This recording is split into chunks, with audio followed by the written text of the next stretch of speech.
I have always loved concrete. I love the heavy, brutal, absolute honesty of it. When you mix the correct ratios of cement, water, and aggregate, and reinforce it with high tensile steel, it will hold exactly the amount of weight the math dictates it should. Gravity never lies. Physics does not negotiate. Structural engineering is one of the few disciplines left in the world where the truth is absolute. Human beings, on the other hand, lie constantly. My name is Elena. For 8 years, I owned and operated Atlas Structural Builders. We were a mid-sized commercial construction firm, specializing in complex foundations and heavy structural framing. I was a licensed structural engineer, and I built my company on a reputation of absolute, unbending integrity. When my firm poured a foundation, it was practically indestructible. My older sister, Victoria, did not care about integrity. She cared about profit margins. Victoria was a high-end real estate developer. She lived in a world of glossy renderings, Italian marble, and aggressive marketing campaigns. She had a genius-level talent for convincing wealthy investors to fund her luxury projects. But beneath the designer clothes and the perfect smile, Victoria was ruthless. To her, a building was just an ATM. The goal was to build it as cheaply as possible, make it look as expensive as possible, and sell the units before the cracks started showing in the drywall. Despite our fundamental differences, our father, who had founded a small contracting business in the 80s, always pushed us to work together. Family builds with family, Elena, he would tell me. Victoria has the vision, but she needs your hands to make it real. When our father passed away, Victoria used her inheritance to launch her magnum opus, a 12-story, ultra-luxury boutique hotel in the downtown arts district. She called it the Grand Aura. Because of our father's dying wish, Victoria hired my company to handle the critical phase of the project: the excavation, the foundation, and the structural steel framing. The troubles started the moment I saw the geological survey of the lot. The site for the Grand Aura was located directly over a secondary fault line. According to the state municipal building codes, the site was classified as a seismic Category D zone. Building a 12-story tower in a Category D zone is not a simple undertaking. To ensure the building wouldn't collapse during a major earthquake, the structural blueprints required a massive, deep pile foundation extending 80 feet into the bedrock. Furthermore, the entire concrete superstructure had to rest on sophisticated, seismic base isolators, massive rubber and steel bearings that allow the building to absorb the shock of an earthquake without transferring the kinetic energy to the upper floors. When I presented the structural budget to Victoria in a sterile, glass-walled conference room, she almost choked on her espresso. $3.5 million, she shouted, slamming the file onto the table. Elena, you are out of your mind. That is 30% of my entire construction budget. You expect me to bury $3.5 million in the dirt where nobody can even see it. I expect you to build a structure that won't kill 300 guests when the tectonic plates shift, I replied, calmly, pointing to the geological data.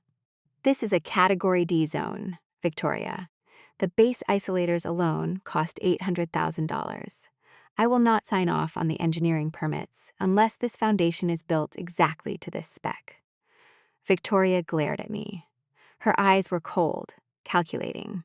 She was a woman who was used to bullying contractors into submission. I can find an engineer who will sign off on a standard mat foundation for a fraction of this cost. If you find an engineer willing to do that on this specific fault line, he belongs in a prison cell, not on a construction site, I told her. This is the budget. Either we build it right, or Atlas Structural walks away from the project today. Victoria stared at me for a long time. She knew that firing me in the very beginning would cause delays, and she knew our father's wealthy investors liked the fact that my reputable firm was handling the structural integrity. Finally, she let out a long sigh and massaged her temples. Fine, she said through gritted teeth. Do the deep pile foundation. order the isolators. But Elena, if you go one single penny over budget, or if you delay my framing schedule by a single day, I will bury you. I should have walked away. But I was arrogant enough to believe that my contracts and my engineering license would protect me. I began the excavation. We dug the massive pit. We prepared the earth for the deep pile drilling. And then I placed the massive multi-million-dollar order with my primary steel supplier for the high tensile rebar required for the foundation walls. The delivery was scheduled for the first week of October. October came and the steel didn't arrive. I called the supplier, a man named Greg, who I had worked with for 5 years. Greg sounded evasive on the phone. He claimed there was a supply chain disruption. He claimed the specific grade of steel I needed was back-ordered at the foundry. He pushed the delivery date back by 2 weeks. 2 weeks turned into 4 weeks. 4 weeks turned into 6 weeks. Every day the steel didn't arrive, the massive excavation pit sat empty. Every day the pit sat empty. Victoria's expensive framing and electrical contractors, who were scheduled to come in right after me, had to be pushed back. The delay was costing Victoria tens of thousands of dollars a day in interest payments on her construction loans. I was frantic. I drove out to Greg's supply yard to demand answers. But when I arrived, the gates were locked, and Greg refused to answer my calls. On the 42nd day of the delay, a process server walked into my office and handed me a thick legal packet. It was a lawsuit from Victoria's development company. I sat at my desk and read the documents, my blood running cold. Victoria was officially terminating my contract for gross negligence and breach of schedule. But she wasn't just firing me. She was suing Atlas Structural Builders for $5 million in damages, claiming my incompetent supply chain management had jeopardized the entire Grand Aura project. I immediately called my lawyer. I told him we could fight it. I told him Greg was to blame for the steel delay. My lawyer initiated the discovery process. 2 weeks later, he called me into his office. He looked incredibly grim. "Elena, we have a massive problem," my lawyer said, sliding a stack of financial documents across his desk. We subpoenaed Greg's corporate accounts. I looked at the documents. They were bank transfer records. "Exactly 3 days before your steel was supposed to be delivered," the lawyer explained quietly, "a shell company owned by Victoria's real estate firm made a massive consult payment to Greg's supply company. The payment was for $200,000. I stared at the numbers. The realization hit me with the physical force of a sledgehammer. Victoria had bribed my supplier. She had paid Greg $200,000 to intentionally delay my steel shipment. She manufactured the delay so she could legally trigger the breach of contract clause, fire me, and sue me into oblivion. "She set me up," I whispered, the anger boiling in my chest. She did this so she could hire a cheaper contractor to pour a substandard foundation. "Yes," my lawyer agreed. "But proving that the consulting fee was a direct bribe to sabotage your shipment will take years of litigation. We would have to pierce the corporate veil of her shell companies. It will cost hundreds of thousands of dollars in legal fees, and in the meantime, her lawsuit against your firm is moving forward. Elena, she is suing you for $5 million. Your commercial liability insurance won't cover a breach of schedule caused by a supplier botcher." "So what do I do?" I asked, my voice trembling. "You file for bankruptcy," he said softly. "You dissolve Atlas Structural. You let the company die, or Victoria will personally bankrupt you through the litigation." My sister didn't just fire me. She orchestrated my total professional annihilation. I didn't fight her. I knew the math. The legal fees would drain my personal savings, and I would still likely lose the company. I signed the paperwork. I dissolved Atlas Structural Builders. I laid off my crew of 30 men. I sold my heavy equipment at auction to pay off my remaining debts. I lost my business. I lost my reputation in the private sector. Victoria walked away clean. A week after my company was officially dissolved, I drove to the Grand Aura construction site. I parked my car in a parking garage across the street on the third level, giving me a perfect vantage point of the massive excavation pit I had dug. Victoria had immediately hired a new firm called Apex Group. They were notorious in the industry for being fast, cheap, and having incredibly cozy relationships with corrupt city building inspectors. I sat in my car with a thermos of coffee, a notebook, and a pair of binoculars. I watched Apex Group work. Because I had spent months meticulously designing the blueprints for the Category D seismic foundation, I knew the math by heart. I knew exactly how many cubic yards of concrete were required to properly secure a 12-story building on that specific fault line. I knew the exact dimensions of the base isolators that were supposed to be installed. For 7 days, I sat in my car and watched the cement trucks roll into the site. I counted every single truck. I multiplied the number of trucks by the standard drum capacity. By the time they finished pouring the primary mat, my notebook was filled with calculations. The math did not lie. Apex Group had poured exactly 40% less concrete than my engineering spec required. They had not drilled the deep piles 80 feet into the bedrock. They had stopped at 40 feet to save time and money. And, most damning of all, they had completely skipped the seismic base isolators. They simply poured a rigid concrete slab directly over the fault line. They had built a 12-story death trap. I knew exactly what Victoria had done. She had paid Apex Group to build the cheap, dangerous foundation she had originally demanded. Then, she had undoubtedly bribed a private building inspector to sign off on the permits, falsely certifying that the foundation met the seismic Category D requirements. She saved herself over $2 million in construction costs. She thought she was a genius. She thought the concrete would harden, the dirt would be pushed back over the foundation, and her crime would be buried forever beneath a beautiful luxury hotel. I closed my notebook. I didn't call the police. I didn't call the local news stations. I didn't call the city. A whistleblower complaint from a bitter, bankrupt, recently fired sister would be easily dismissed by Victoria's highly paid lawyers as a pathetic attempt at revenge. They would tie the investigation up in red tape while the hotel was finished, and the evidence was covered by 12 stories of steel and glass. I didn't need to be a whistleblower. I needed to be the executioner. I started my car and drove away from the construction site. The next morning, I did not look for a job at another private engineering firm. Instead, I went to the massive, gray municipal building downtown.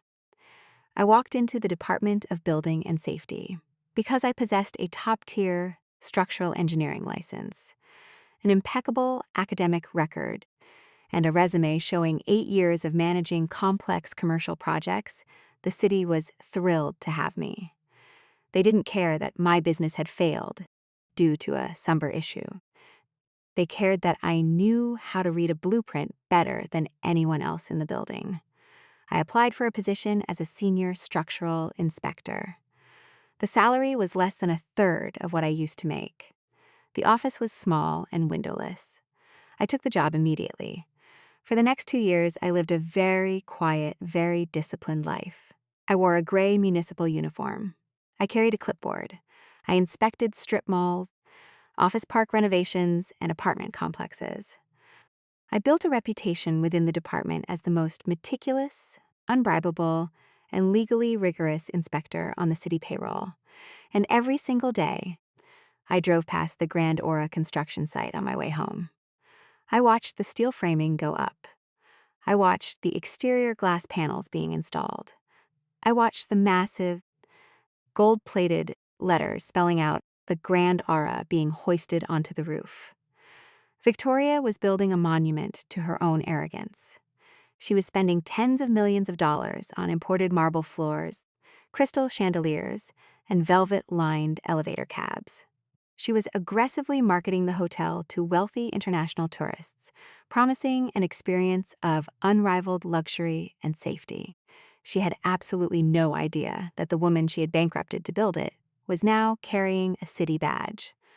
I waited. I waited until the final coat of paint was dry. I waited until the last piece of Italian furniture was moved into the penthouse suites. I waited until Victoria had spent every single dime of her investors' money and heavily leveraged her own personal assets to cross the finish line. The grand opening was scheduled for a Saturday in early May. On the Thursday before the opening, I walked into the office of my supervisor, the chief of the Department of Building and Safety. I closed the door behind me. I placed a thick, heavy binder on his desk. "Chief," I said, my voice perfectly steady, "I need to request an emergency municipal warrant, a police escort, and the immediate authorization to execute a structural condemnation protocol." The chief frowned, looking at the massive binder. "Condemnation? For which property, Elena?" "The Grand Aura Hotel," I replied. The chief's eyes went wide. "Elena, that building is opening in 2 days. The mayor is scheduled to cut the ribbon. The private inspectors signed off on the certificate of occupancy yesterday." "What are you talking about?" I opened the binder. I showed him the original blueprints I had drafted. I showed him the geological fault line data. And then I showed him the meticulous, day-by-day logs I had kept from my car 2 years ago. The concrete truck counts, the mathematical volume deficit, and the undeniable absence of the mandatory seismic isolators. "The private inspector who signed the certificate of occupancy was bribed," I explained calmly, pointing to the math. "The foundation under that 12-story building is 40% deficient in mass, and it is rigidly locked to a Category D fault line. If a magnitude 6 earthquake hits this city, the Grand Aura will not just sustain damage.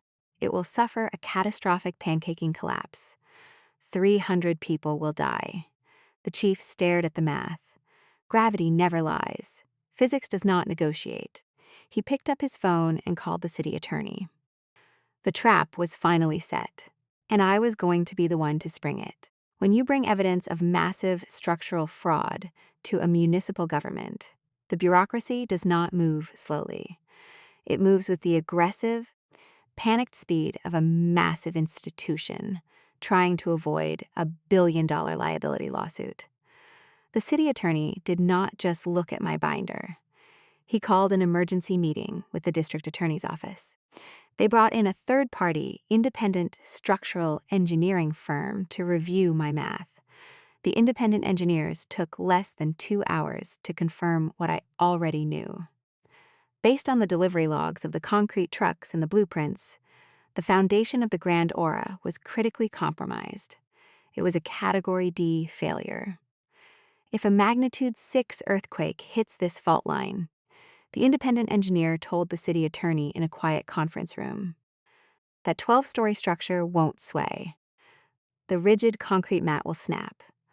The columns will shear at the base. The building will pancake into the excavation pit. The legal response was swift and absolute. A Superior Court judge signed an emergency administrative warrant authorizing immediate destructive structural verification and a suspension of all occupancy permits at 6 a.m. on Saturday morning, the day of the Grand Aura's opening gala.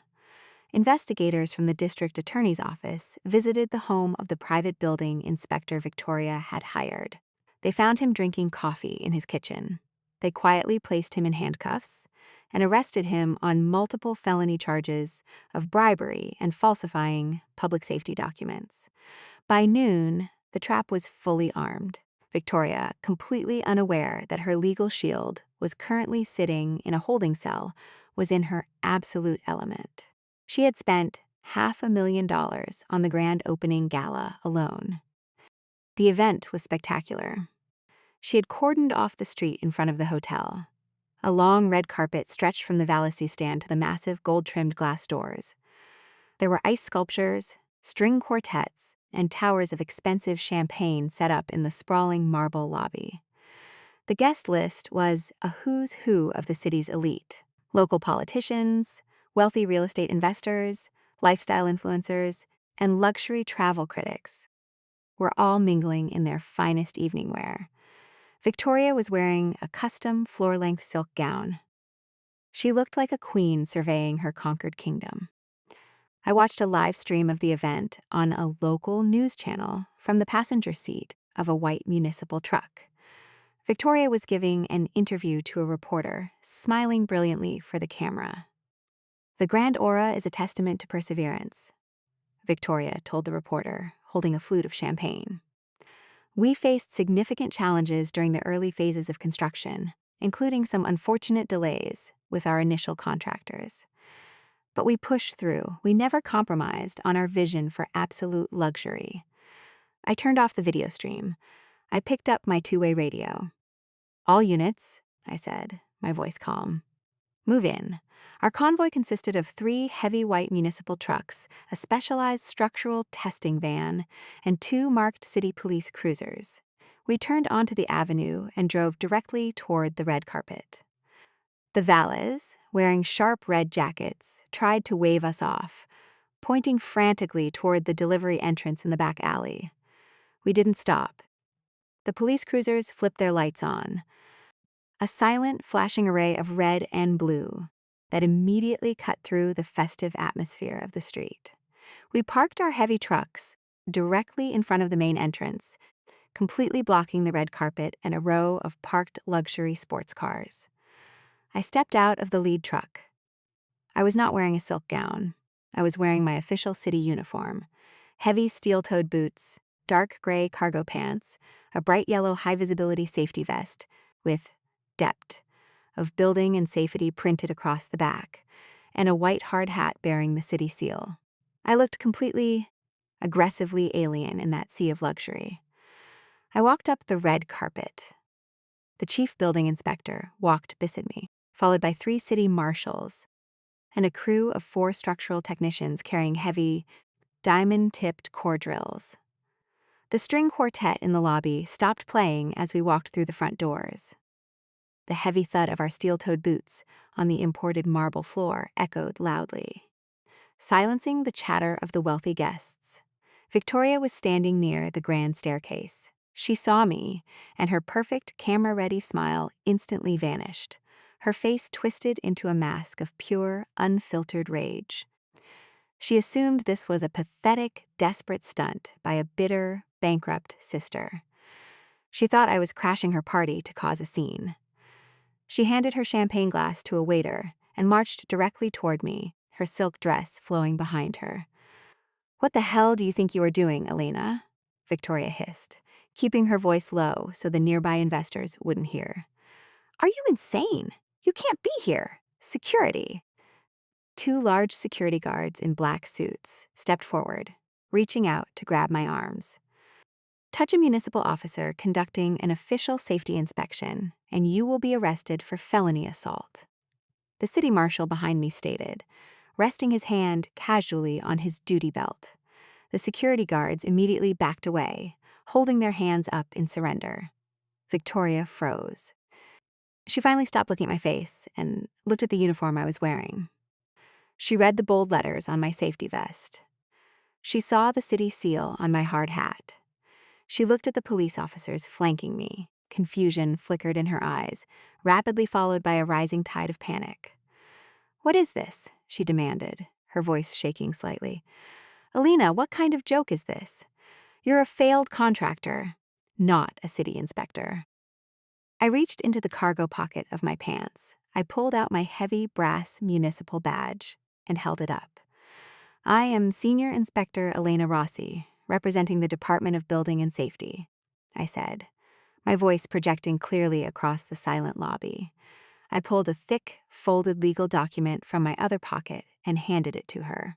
"And this is a Superior Court Administrative Warrant authorizing immediate destructive testing of your foundation." Victoria snatched the paper from my hand. Her eyes darted across the legal text. "You can't do this," she shrieked, the carefully cultivated illusion of the elegant developer completely shattering. "We have a certificate of occupancy. We passed every single inspection. My private inspector signed it off yesterday." "Your private inspector," I replied, leaning in slightly. was arrested by the district attorney at 6 o'clock this morning for accepting bribes and falsifying public safety documents. The color completely drained from Victoria's face. She looked like all the blood had been siphoned out of her body. The city has credible, documented evidence that the foundation of this structure is 40% deficient in required mass and lacks the mandatory seismic base isolators, I continued, speaking loudly enough for her wealthy investors standing nearby to hear every single word. This building is currently classified as a critical life safety hazard. Victoria stumbled backward, bumping into a marble pillar. No, she whispered. No, you don't understand. Apex Group built the foundation. They told me it was fine. They told me it met the code. Apex Group built exactly what you paid them to build, I corrected her coldly. A cheap, dangerous liability. I turned to the city marshals. Clear the building. The marshals immediately stepped forward. One of them picked up a megaphone. Ladies and gentlemen, may I have your attention? The marshal's voice boomed through the lobby. By order of the Department of Building and Safety, this structure is deemed unsafe for human occupancy. Please proceed to the nearest exit in an orderly fashion. You must evacuate the premises immediately. The reaction was instantaneous. Wealthy real estate investors, politicians, and influencers do not wait around when men with badges tell them a 12-story building might collapse. The lobby erupted into chaotic motion. Women in high heels scrambled toward the doors. Men pushed past each other, spilling champagne on the marble floors. Victoria stood frozen in the center of the chaos. She watched the people she had spent years trying to impress. The people whose money she desperately needed to secure her next project, fleeing her masterpiece like it was a sinking ship. One of her primary investors, an older man in a tuxedo, stopped in front of her as he hurried toward the exit. Victoria, he said, his face flushed with anger.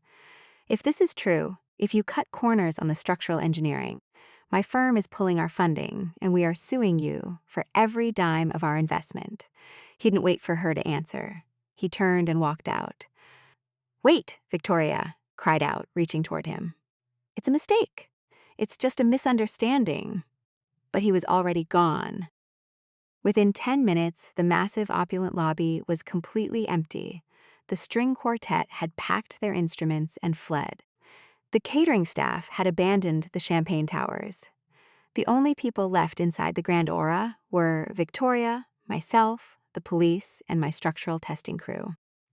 Take the crew down to the subterranean parking level, I instructed the lead technician, handing him a set of blueprints. I want 6 core samples drilled directly into the primary mat foundation. We need to verify the depth and the concrete density. The technicians nodded, grabbed their heavy diamond-tipped drills, and headed for the service elevators. Victoria watched them go. She looked like a ghost. She turned to me. Her hands were shaking violently. The arrogance that had defined her entire life had been completely stripped away, leaving only raw, desperate terror. "Elena, please," she begged, her voice cracking. "Please, you have to stop them. If they drill those cores, if they prove the foundation is bad, the city will revoke my permits. They'll pull my occupancy certificate. They already have." "Victoria," I said gently. "That's what the warrant means. But I have loans," she sobbed, tears finally spilling over her perfect makeup. "I have $40 million in construction loans. If the hotel doesn't open today, I can't generate revenue. I can't service the debt. The bank will foreclose on the entire project. I will be personally bankrupt." I looked at my sister. I looked at the woman who had intentionally bribed a supplier to destroy my 8-year-old business just to save a few $1,000,000 on concrete. I looked at the woman who was perfectly willing to risk the lives of 300 guests in an earthquake just to improve her profit margins. "I know the math, Victoria," I said softly. I unclipped a heavy roll of bright red industrial-grade tape from my belt. The words, "Danger, do not enter condemned by debt," of building and safety were printed in bold black letters across the tape. I walked over to the massive, gold-trimmed glass front doors. Victoria fell to her knees on the marble floor. She buried her face in her hands, her sobs echoing loudly in the vast, empty lobby. I pulled a long strip of the red tape from the roll. I pressed it firmly against the glass, sealing the massive doors shut from the inside. The sound of the adhesive sticking to the glass was incredibly loud in the silent room. It sounded exactly like a coffin being nailed shut. The sound of a diamond-tipped core drill cutting through reinforced concrete is a distinct, high-pitched scream. It is a violent, invasive process. I stood in the dark, cavernous, unfinished sub-basement of the Grand Aura Hotel, listening to the drills bite into the primary mat foundation. We had set up heavy, portable lighting rigs that cast long, sharp shadows against the concrete walls. 4 technicians were working simultaneously, driving hollow, 4-inch steel cylinders deep into the floor to extract physical samples of the foundation. Victoria was not allowed in the basement. By protocol, she was being detained in the empty, silent marble lobby, flanked by 2 city marshals. She was forbidden from leaving the premises until the initial structural safety assessment was complete. It took 3 hours to extract the core samples. When the lead technician finally pulled the massive steel drill bit out of the floor, he used a heavy hammer to tap the concrete cylinder free. He placed the heavy, gray core sample onto a portable metal workbench. I put on my safety glasses and leaned over the table. As a structural engineer, I can read a concrete core sample the same way a doctor reads an X-ray. Concrete is a recipe. The ratio of water to cement, the size and density of the aggregate stone, and the spacing of the steel rebar. All of these elements must be perfectly balanced to achieve the required compressive strength. I looked at the cylinder. My stomach dropped. "My God," the lead technician whispered, shining a high-powered flashlight onto the surface of the sample. The math I had done from my car 2 years ago had only accounted for the volume of the concrete trucks. I knew Apex Group had poured 40% less material than required, but looking at the physical core, I realized the reality was much, much worse. Apex Group hadn't just poured less concrete. They had used low-grade, cheap concrete. The aggregate stones were too small. The mixture was powdery, indicating an incredibly high water-to-cement ratio, a common trick corrupt contractors use to make the concrete flow faster and dry quicker, sacrificing long-term strength for speed. Set up the portable hydraulic press. I ordered the technician, my voice tight. We placed a section of the core sample into the heavy hydraulic testing machine we had brought in the van. The machine applies thousands of pounds of pressure to the concrete to measure its compressive strength before it fails. According to my original blueprints, the concrete in a seismic category D mat foundation must withstand 6,000 pounds per square inch, PSI. The technician activated the hydraulics. The heavy steel plates pressed down on the concrete cylinder. The digital gauge on the machine began to climb. 1,000 PSI. 1,500. 2,000. At 2,100 PSI, the concrete didn't just crack. It violently exploded into dust and gravel. It was garbage. It was practically chalk. The structural integrity is virtually zero, I told the city attorney over the phone 10 minutes later. The concrete is fraudulent. They skipped the isolators and they poured low-grade material. If a moderate tremor hits the city, the weight of the 12 stories above will crush this foundation like an eggshell. The building is an imminent, catastrophic collapse hazard. Understood, the city attorney replied grimly. We are moving to full enforcement. Keep the red tape on the doors. I'm calling the district attorney. When I walked back upstairs to the lobby, Victoria looked up at me with wide, bloodshot eyes.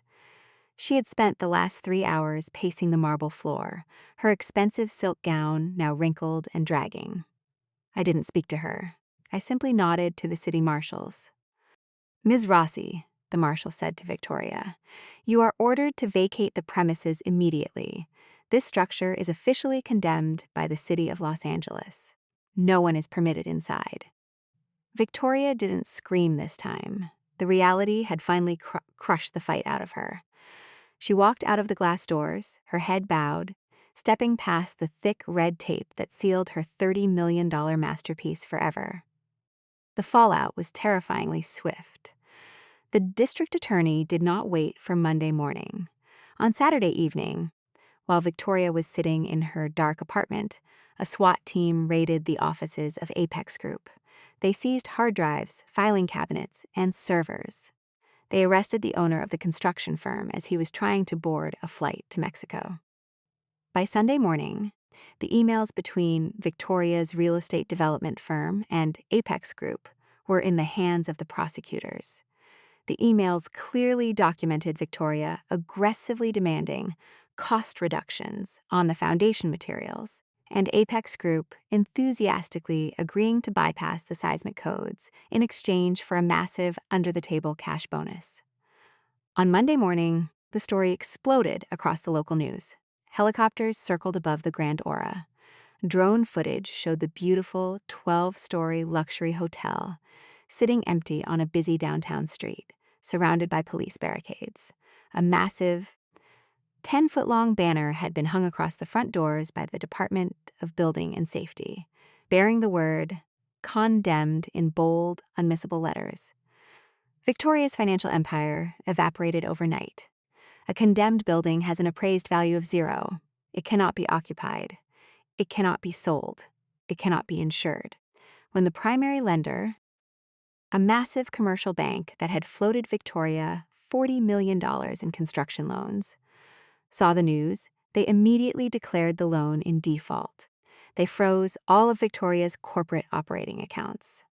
By Tuesday afternoon, the wealthy investors who had fled the grand opening gala filed a massive, unified class action civil lawsuit against Victoria, demanding the immediate return of their capital, citing gross negligence and criminal fraud.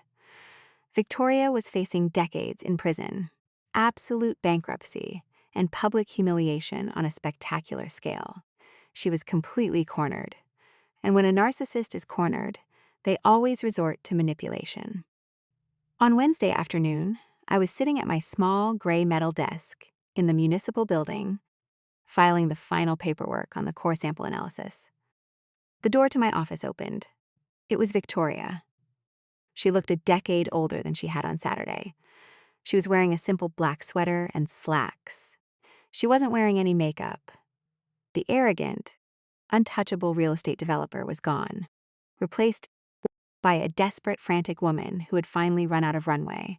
She closed sets and stood in the small, windowless office. "How did you get past security?" I asked, not looking up from my paperwork. "I told them I was your sister," she whispered, her voice hoarse. "I told them it was a family emergency." "We are not family," I replied coldly, signing the bottom of a testing report. "And your emergency is entirely self-inflicted. You need to leave before I call the building guards." "Elena, please," she begged, stepping closer to the desk. "I have nobody else to turn to. The bank froze my accounts. My lawyers are threatening to drop me because I can't pay their retainers. The investors are trying to pierce the corporate veil to take my personal assets. They're going to take my house, Elena. They're going to put me in prison." "They should," I said, finally looking up at her. "You built a death trap. You risked hundreds of lives to save $2 million. "I didn't know the concrete was that bad," she cried, slamming her hand on my desk. "Apex Group lied to me. They told me the cheaper mix was still structurally sound." "Apex Group built exactly what you paid them to build," I countered, my voice rising slightly. "You demanded cost reductions on a Category D seismic foundation. You knew exactly what you were doing. Don't play the victim, Victoria. You played Russian roulette with a 12-story building, and the gun went off." Victoria stared at me. Her chest heaved as she fought back a sob. She realized that arguing the technical merits of the foundation with the engineer who designed it was a losing battle. So, she pivoted. She went for the emotional jugular. Dad would be ashamed of you, she said, her voice dropping to a vicious whisper. Dad built this family from nothing. He told us to work together. He told us to protect each other. You used a city badge to destroy his legacy. The sheer, breathtaking hypocrisy of the statement hung in the sterile air of the office. I stood up. I walked slowly around the desk until I was standing inches away from her. I didn't yell. I didn't scream. I spoke with the cold, absolute certainty of a mathematical equation. Do not ever, I said quietly, speak his name to me again. Victoria flinched, stepping backward. You destroyed his legacy the day you bribed Greg, I told her, my eyes locked onto hers. You paid a steel supplier $200,000 to intentionally delay my shipments.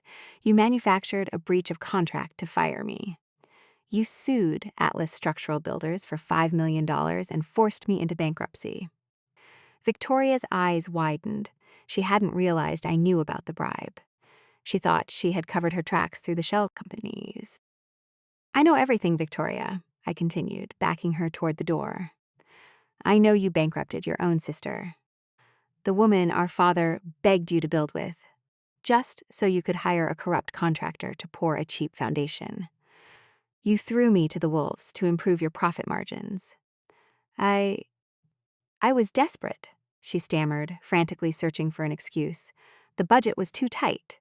The investors were demanding a higher return. I don't care, I said. You made your choice. Now you get to live with the physics.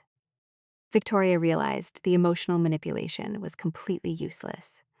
I was not going to forgive her. I was not going to suddenly embrace her as a sister. So she resorted to the only language she actually understood: money. She reached into her designer purse with trembling hands. She pulled out a checkbook and a gold pen. Elena, listen to me, she said, her words rushing out in a desperate torrent. I have a private offshore account. The bank hasn't found it yet. The investors don't know about it. There is $5 million in it. She quickly scribbled the number onto the check. $5 million. The exact amount she had sued my company for. The exact amount she had used to ruin my life 2 years ago. She held the check out to me. Her hand was shaking violently. Take it, she begged, tears streaming down her face. Take it all. It's yours. It pays back what I took from you. Just please, Elena, please, sign a remediation plan. I looked at the check. I didn't touch it. A remediation plan, I repeated slowly. Yes, she cried, seizing on the tiny shred of hope. You're the senior inspector. You have the authority to approve structural retrofits. You can write a remediation plan that allows me to reinforce the foundation without tearing the building down. If you sign it, the city will lift the condemnation order. The bank will unfreeze my accounts. I can save the hotel. I stared at the woman who shared my blood. I stared at the incredible, bottomless depth of her ignorance. She genuinely believed that a municipal signature could alter the laws of physics. She believed that enough money could rewrite gravity. I let out a slow, heavy breath. Victoria, I said, my voice completely flat. You cannot retrofit a 12-story rigid concrete tower with seismic base isolators after it has already been built. She froze. What? To install the isolators, I explained, speaking slowly, as if I were talking to a child. You would have to physically sever the concrete columns at the foundation level. You would have to use massive hydraulic jacks to lift a 20,000-ton concrete superstructure into the air, slide the isolators underneath, and set it back down without shattering the entire building. It is mathematically and physically impossible. The check in Victoria's hand slowly dropped to her side. The concrete is powder, I continued, pointing a finger directly at her chest. The core samples exploded at 2,000 psi. You cannot reinforce powder. The foundation is dead, Victoria. The building cannot be saved. It cannot be fixed, so what happens to it? She whispered, her eyes blank, staring past me at the gray wall of my office. It gets demolished, I said. The city will issue a mandatory teardown order next week. You will have to pay a demolition crew to implode your $30 million masterpiece. scoop the rubble into dump trucks, and haul it to a landfill. Victoria didn't scream. She didn't cry. The absolute finality of the engineering reality finally crushed her. She dropped the $5 million check onto my desk. It fluttered against a stack of municipal testing reports. She turned around, opened the door, and walked out of my office. Her shoulders were slumped. Her footsteps were slow and dragging. She looked like a ghost wandering through the halls of the city building. I watched her go. I picked up the check, tore it precisely in half, and dropped it into the trash can. The hotel was dead, but I was still alive. And the demolition was going to be spectacular. Demolishing a 12-story reinforced concrete building in the middle of a dense downtown district is an incredibly complex, highly dangerous undertaking. It is the absolute opposite of construction. It is an engineering masterpiece of destruction. Because Victoria's company was entirely bankrupt and her assets were frozen by the class action lawsuits, she could not afford to pay for the demolition. The city of Los Angeles had to step in. The city council authorized a $3 million emergency fund to hire a specialized controlled implosion firm to remove the imminent safety hazard. The preparation took 6 months. I was assigned as the lead municipal oversight inspector for the demolition project. It meant I was the one who signed off on the explosive placements. I was the one who calculated the collapse trajectory to ensure the massive hotel wouldn't fall sideways and crush the adjacent office buildings. On a cold Sunday morning in November, the downtown grid was evacuated. A 5-block radius was completely locked down by the police department. I stood on the roof of a parking garage 3 blocks away, standing safely behind a thick plexiglass blast shield. The mayor was there. The fire chief was there.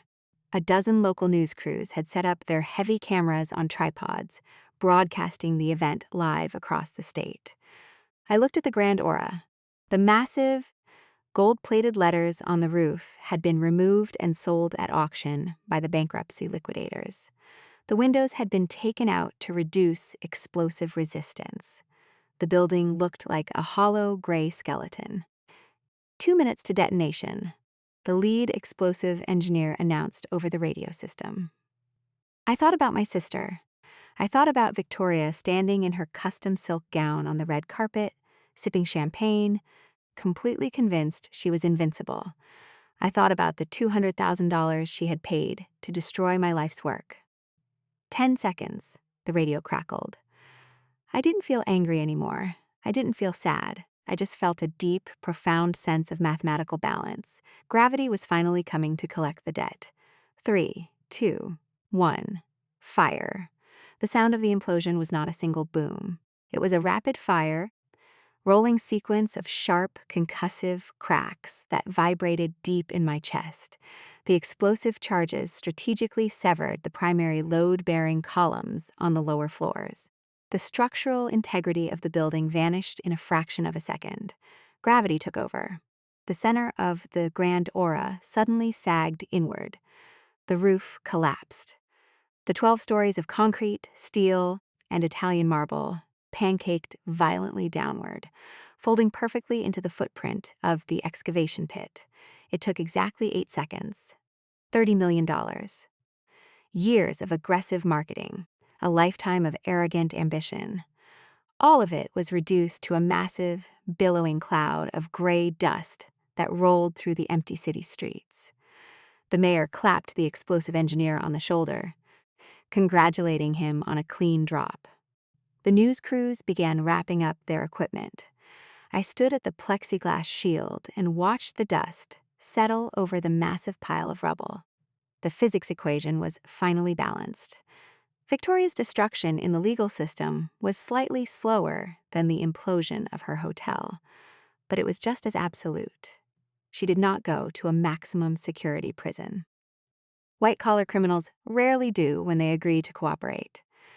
Confronted with the emails detailing the bribery and the intentional circumvention of seismic safety codes, Victoria's public defender negotiated a brutal plea deal with the district attorney. She pled guilty to 3 counts of felony conspiracy to commit wire fraud and 1 count of reckless endangerment. She was sentenced to 5 years of heavily monitored probation, but the criminal sentence was the least of her problems. As part of the plea deal, a judge permanently revoked her real estate developer's license. She was legally banned for life from acting as a corporate officer or holding any fiduciary role in any business in the state of California. The civil courts finished the job. Her investors won their massive class action lawsuit. The court ordered the immediate liquidation of all of Victoria's remaining personal assets. They seized her luxury condo. They took her designer clothes, her jewelry, and her expensive sports car.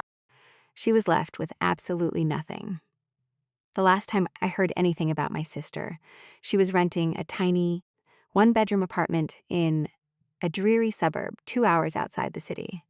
She was working a minimum wage job answering phones for a local plumbing dispatch company. She couldn't buy expensive champagne. She couldn't wear custom silk dresses. She was just another anonymous, exhausted woman trying to survive on a paycheck. As for me, the implosion of the Grand Aura launched my career into the stratosphere. The mayor, desperate to restore public trust in the city's building department, after the bribery scandal, needed a symbol of absolute integrity. He needed an engineer who had proven they could not be bought, intimidated, or manipulated. I was promoted to the position of Chief Structural Engineer for the City of Los Angeles. It is one of the most powerful municipal positions in the state. I hold the ultimate authority over the structural safety of every single commercial skyscraper, hospital, and high-density residential tower built within the city limits. My office is no longer small and windowless. I have a massive corner suite with a view of the skyline I help protect. I make a very comfortable 6-figure salary with a guaranteed municipal pension. I am financially secure. I am respected. I have the power to stop corrupt developers in their tracks, ensuring that no one ever builds another death trap on my watch. I won. But I promise to tell you the complete truth. And the truth is, this victory came with a terrifying permanent cost. People look at me and they see a hero. They see the brave whistleblower who stopped a tragedy. But they don't know the dark, quiet reality of what I actually did to secure that victory. I sacrificed 30 innocent people to set the trap. When Victoria bribed my supplier and sued my company for $5 million, I could have fought her. I could have dragged out the litigation, found a new steel supplier, and tried to keep Atlas Structural Builders alive. I might have lost, in the end, but I would have gone down fighting. Instead, I calculated the odds. I realized that if I fought her, she might eventually win the lawsuit and take my personal assets. But if I immediately folded, if I let her think she had won, she would hire Apex Group. She would build the fraudulent foundation, and I could use the city government to execute her completely. So, I folded. I filed for bankruptcy, and in doing so, I had to lay off my entire crew. 30 men. Men who had worked for me for 8 years. Men who had families, mortgages, and children. I paid them the absolute maximum severance packages I could afford before the bankruptcy closed the accounts, but it wasn't enough. I took away their livelihoods. I forced them to scramble for new jobs in a tough economy. I let my employees suffer because I needed Victoria to feel safe enough to commit a felony. I am not a hero. I am a structural engineer. I looked at my sister, and I looked at my company, and I balanced the equation in a way that guaranteed her absolute destruction, regardless of the collateral damage. I carry the guilt of those 30 men every single day. When I sit in my beautiful corner office and look out at the skyline, I don't think about the people I am protecting. I think about the people I sacrificed. I think about the fact that I am just as ruthless as my sister. I am just infinitely better at math. I know there are people who will say I went too far. They will say that I should have reported Victoria the moment I suspected the bribe. They will argue that allowing a corrupt contractor to pour a fraudulent foundation, even if I knew I was going to condemn it later, was a massive ethical violation. They will say that sacrificing my own loyal employees to guarantee my revenge makes me a villain. Some might even say I should have tried to save my sister from herself. But I want you to look at the reality of the situation. Imagine you built a business from nothing. Imagine you employed 30 people. And then, imagine your own flesh and blood intentionally bribed a supplier to sabotage your work, sue you for millions, and destroy your reputation, simply to save a little bit of money on concrete. Victoria didn't care about my life. She didn't care about my men. She didn't care if 300 people died in an earthquake. She only cared about her profit margin. So, I will ask you this. If your sibling tried to destroy your life and risk the lives of hundreds of innocent people for money, would you take the high road, try to fight them fairly in civil court, and rebuild your company from scratch? Or would you sacrifice your own business, infiltrate the system, and use the absolute laws of physics to ensure they lose everything they have ever loved? Tell me honestly in the comments. I read every single one.